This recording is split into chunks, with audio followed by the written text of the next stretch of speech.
Assalamualaikum warahmatullahi wabarakatuh. Bismillahirrahmanirrahim. Allahumma sholli wa sallim ala sayyidina Muhammadin wa ala alihi washabihi asma'in nama ba'du. Sedanten ingkang kula hormati wabil khusus teman bapak kula Kiai Haji Agus Ali Masyuri. Beberapa kiai yang tanpa ngurangi rasa hormat, saya hormati semua. Ini ada beberapa Gus. Ini saya ngaji insyaallah seperempat jam. Seperempat jam nanti yang menghisap Gus Kausar berapa Gus? 10 menit. 10 menit. Begini, sebetulnya saya membela semua umat Islam itu ahlul jannah. Karena saya ini ibarat marketing. Kalau orang Kristiani itu kan setiap orang mati sudah tenang bersama Bapak di surga. Jadi kampanye itu menarik sekali. Sementara kita sudah kiai, sudah imam masjid, sudah ulama, masih saja dikhawatirkan su'ul khotimah. Ini kalau kampanye ini tidak imbang, ini nanti saya takut kalah. Makanya saya bilang pokoknya semua orang mukmin itu ahlul jannah. Karena memang asli hadisnya seperti itu, man qala la ilaha illallah dakhalal jannah. Bahwa kemudian ada beberapa kiai yang mungkin wataknya itu pesimis, kemudian bikin sekian aturan-aturan yang sebetulnya itu cerminan dari pesimisnya, terus akan-akan masuk surga itu susahnya bukan main. Nah itu saya tidak setuju karena tadi pasti kalah dengan kampanye sebelah yang setiap orang mati dibilang sudah tenang bersama Bapak apa? Di surga. Jadi ini penting. Terus kedua saya bilang agama ini sudah begitu baik. Masa kunci surga sudah dibocorkan miftahul jannah la ilaha illallah. Masa sudah pegang kuncinya nggak jadi masuk surga itu kan aneh. Ya sudah masuk saja, tapi tidak usah minta bantuan saya, masuk aja. Kan sudah pegang kuncinya. Terus ketiga, kenangan terburuk saya ketika jadi kiai itu gini, saya ada beberapa guru SD datang ke saya. Ini agak-agak masalah besar. Gus boleh enggak buka ujian nasional yang masih disegel? Semua guru bilang nggak boleh, itu kriminal kan. Ada satu guru yang bikin analogi agak kacau. Boleh saja. Wong ujian di kuburan saja dibocorkan para kiai nggak apa-apa. Itu.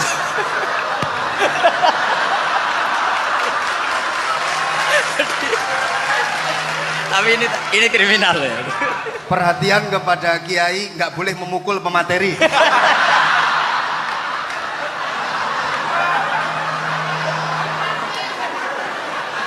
Jadi tentu itu analogi yang salah kan. Marrobuka kan, Tuhan kamu siapa, Nabi kamu. Tuhan kamu siapa, Nabi kamu siapa, imam kamu siapa. Ini kan sudah dibocorkan oleh para kiai. Artinya apa? Nak raiso jawab kebablasan gitu. Terus guru ini berpikir kalau ujian akhirat sekrusial itu saja bisa dibocorkan, kenapa ujian nasional tidak boleh? Tentu ini kias yang salah, saya tidak ngajari seperti itu. Tapi saya ngajari ke kalian betapa mudahnya masuk surga. Kunci jawaban sudah dikasih, kunci pintu masuk sudah dikasih. Kok sampai tidak masuk, ini kebablasan. Paling salah gurunya. Jadi ini kenapa saya sering cerita orang mukmin semuanya itu min ahlil jannah. Itu saya jamin. Sama tidak usah takut su'ul khotimah, tidak usah takut berlebihan seperti itu. Karena setahu saya, setidaknya saya mewakili ulama zaman ini. Rata-rata guru kita ini bermadzhab Syadzili dalam berkeyakinan berpikir tentang Allah. Di antara ini yang mulai saya ngomong serius, supaya tadi kan guyonannya sudah diambil Gus Reza sama Gus Kausar. Saya tahu kenapa mereka guyon. Kalau ngomong serius takut kalah sama saya.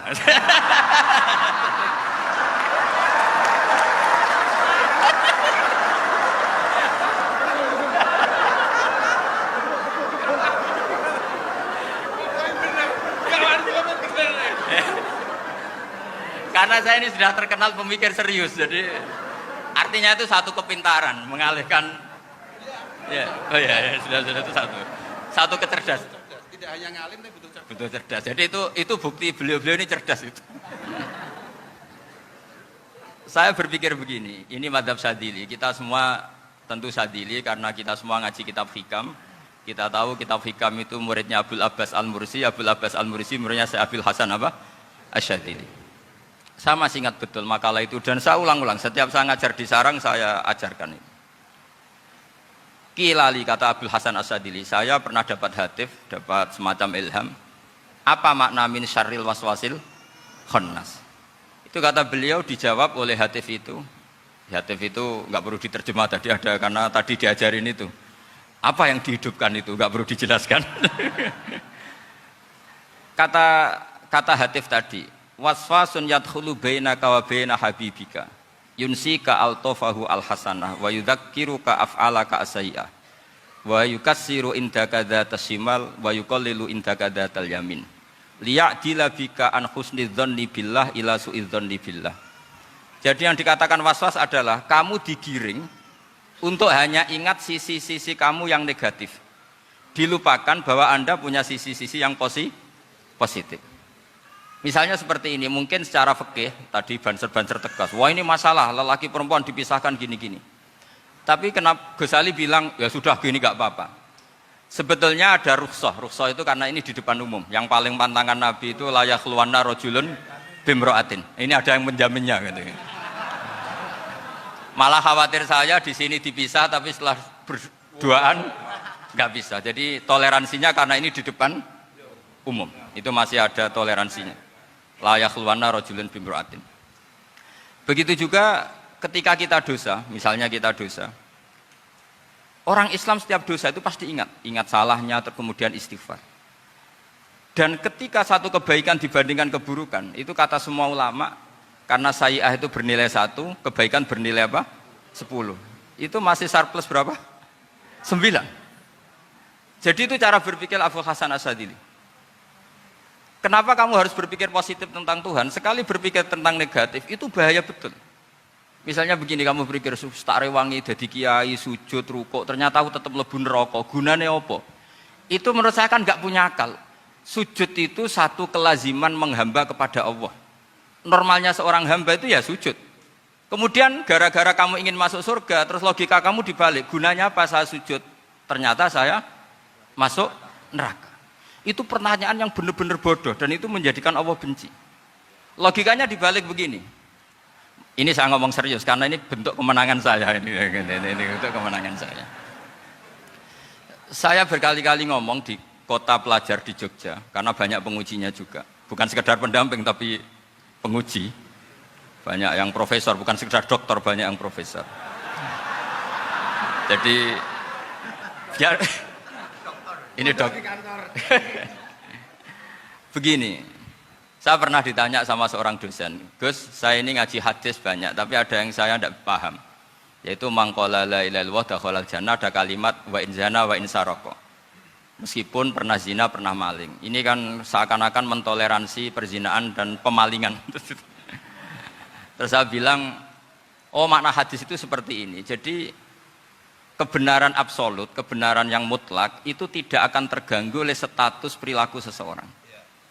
Saya berkali-kali memberi contoh. Orang yang ditangkap KPK akan bilang 1 tambah 1 2. KPK-nya juga bilang 2. Rivalitas dalam politik, Pak Prabowo ya bilang 2, Pak Jokowi juga bilang 2. Orang yang zaniyah, yang lonte pun akan bilang 2. Muftinya juga bilang 2. Ketua MUI-nya juga bilang 2. Artinya gini, kebenaran yang absolut adalah kebenaran yang siapapun akan meyakini seperti itu. Seperti 1 ditambah 1, 2. Kamu punya musuh bilang 2. Kalau ibu-ibu ini punya maru ya marunya bilang 2 tadi tambah mama. Enggak tahu saya terjemahnya apa tadi. Nah, kebenaran yang absolut itu kebenaran yang siapapun pasti mengakui. Dan uniknya begini, saya pernah ngaji acara himmah, acara pondok sarang di Demak. Kalau kamu bilang 1 ditambah 1 menjadi 2, untuk mengatakan 2 itu kamu butuh hadiah enggak? Mereka semua jawab enggak. Kita semua enjoy saja mengatakan tembok itu putih. Kenapa? Karena memang putih. Kita mengatakan 1 tambah 1 2 karena memang kita tanpa presentasi dapat hadiah, dapat penghormatan. Kenapa untuk mengatakan Allah itu Tuhan kita butuh surga? Memangnya kalau tidak ada surga Allah tidak jadi Tuhan? Ini problem orang soleh-soleh yang terlalu pesimis. Makanya nanti orang-orang soleh itu masuk surganya berat. Tapi kalau orang alim lebih gampang kira-kira seperti itu. Iya, karena kan imannya lebih bagus. Dalam hadis qudsi, Allah ini yang dibuli orang-orang soleh. Laulam akhluk jannatan wala naron alam akun ahlan an uto'ah. Dalam hadis qudsi itu. Kalau saja saya tidak menciptakan surga dan neraka, apa saya tidak jadi Tuhan yang perlu ditaati? Apa kalau kamu tidak saya kasih uang 1 juta terus bilang 1 tambah 1 11? Enggak kan? Tetap bilang berapa? 2. Kalau kebenaran absolut yang 1 tambah 1 kamu bilang 2 meskipun tanpa mendapat hadiah. Kenapa untuk bilang Allah Tuhan kamu butuh hadiah surga? Itu kan serah ikhlas belas. Makanya saya terus mengajarkan ikhlas. Ikhlas itu bisa dilatih dengan akal, dengan pikiran, bil ilmi lah. Harus dilatih. Nah di sini ini momen atau makna yang mestinya harus difahami wa inzana bahwa kalimat ini sah meskipun dilafatkan seorang yang pernah zina. Sama seperti 1 tambah 1 2 sah, diucapkan siapa saja sah. Dan siapapun akan mengucapkan itu secara ikhlas. Ini penting saya utarakan. Sehingga setelah ada firqah-firqah takfiri yang mengatakan orang megang keris itu syirik, ke kuburan syirik, ini syirik.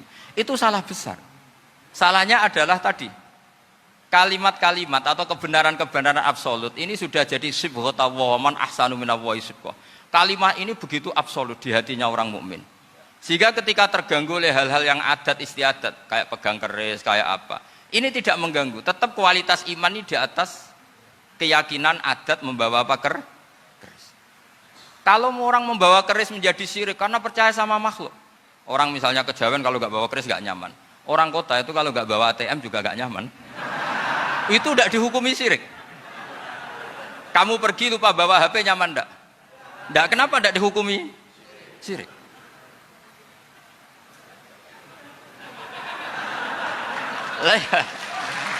Jadi ini logika-logika. Jadi makanya ini Gus Reza boleh kritik saya itu berkali-kali bilang saya termasuk ulama yang mau bikin gerakan cangkem elek. Karena nanti kalau saya nisbatkan ke Rasulullah itu tidak pantas karena Nabi ahsanan nasi khalqau wa khuluqa. Tapi saya siap jadi bempernya Rasulullah sallallahu alaihi